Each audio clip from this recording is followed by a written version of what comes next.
So can you tell us a little bit about your background and where you went to school? Yeah, born in Hamilton, and I guess I was a very large baby, 11 pound two, so a bit of a whopper. And being such a big baby, I ended up getting pulled out by my right arm, and it tore the nerves in my shoulder. And as a result, I have brachial plexus, so I basically can't use my right arm as much, and it sort of stopped growing after a period of time.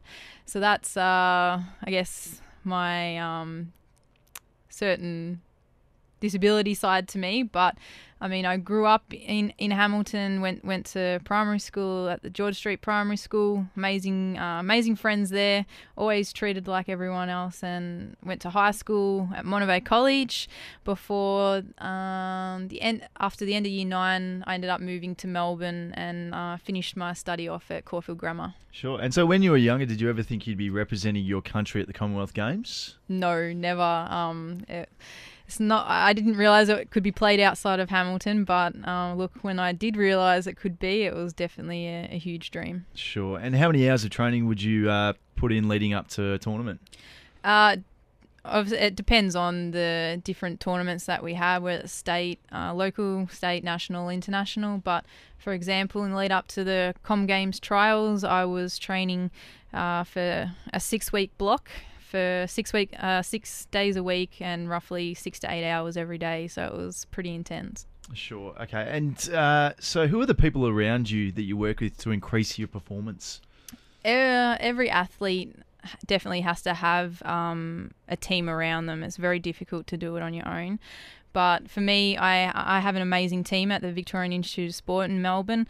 I've got strength and conditioning coaches, sports psychologists, physios, massagers, and obviously my personal coaches that help me with my on court. So it's definitely a big entourage. But if you know how to tap into different resources and make the most of them, you can definitely achieve some pretty unreal things. Sure. And how do you keep up your motivation when you don't feel like training and want to be elsewhere? Yeah, obviously that happens quite a bit. It's always difficult to stay motivated and positive, but I think it definitely comes down to having set your goals and knowing what it is that you're working for. And when you know what it is you want to achieve, when those moments do come up and you're like, oh, I can't be bothered today, or I'm too tired, think about the bigger picture, where you want to be, and I think that usually always helps me get through the sessions. What were your major goals? Yeah, you have to, I realised it's important to set smaller goals and then long-term goals, because you want to be able to check little things off along the way. So little things like improving fitness, working on footwork, certain technical aspects, then maybe winning a local event, and then going on to win a nationals maybe is the big goal. So you got to set little stepping stones into a definite big goal. Into a bigger one, absolutely. And how did you stay focused on your schooling with all your sporting commitments? Was there a balance you had to strike? Yeah, I think it's important definitely to have a balance. But for me, when I moved to Melbourne, I just turned 15, so it was really difficult. New school, trying to make new friends.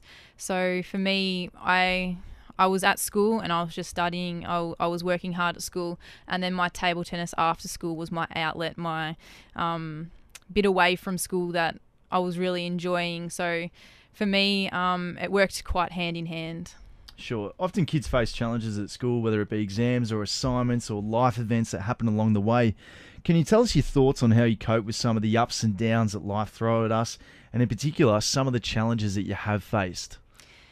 Yeah, everyone has ups and downs. I think that comes with sport and just in life. But I mean, again, if you know what it is you're working towards, things are going to pop up along the way, and it's just important that you find a resolution to whatever comes. There is always an answer. You just need to find it. And I guess little things for me, just growing up, it was difficult to tie my shoelaces. I had to teach myself over a long period of time how to tie my shoelaces. It probably looks a little different to how most people do it, but I can still get the end result of tying up my shoelaces. So, there's always going to be little things along the way, but you can always find a way to get through it and just always stay positive.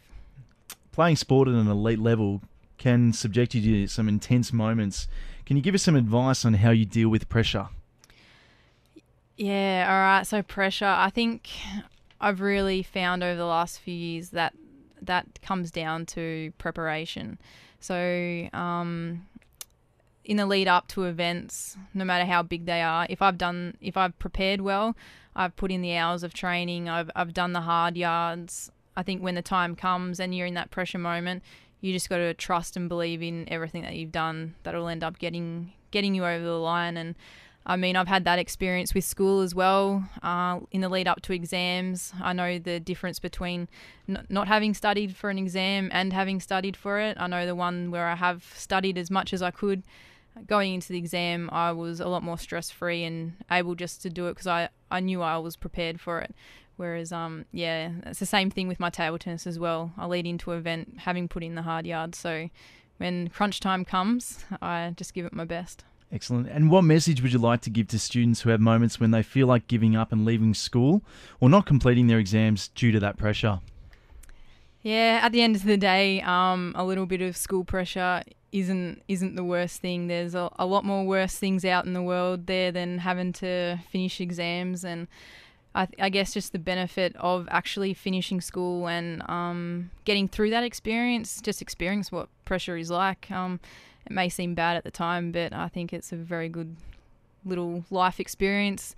And if it's one that you get through, you can put that in the bag of your experiences and push on, and you never know where that can end up taking you. Sure. And how important was education in setting you up for a successful future?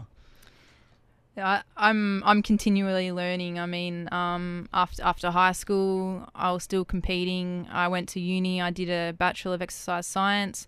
Same point then, I was still training as well, still trying to make national teams. And still to this very day, I'm trying to improve myself in all different aspects. Doesn't matter what it is, but if something pops up that can teach me something, I'm on board with it, because I mean, the more skills you have, the more knowledge you gain. So I think that's really important.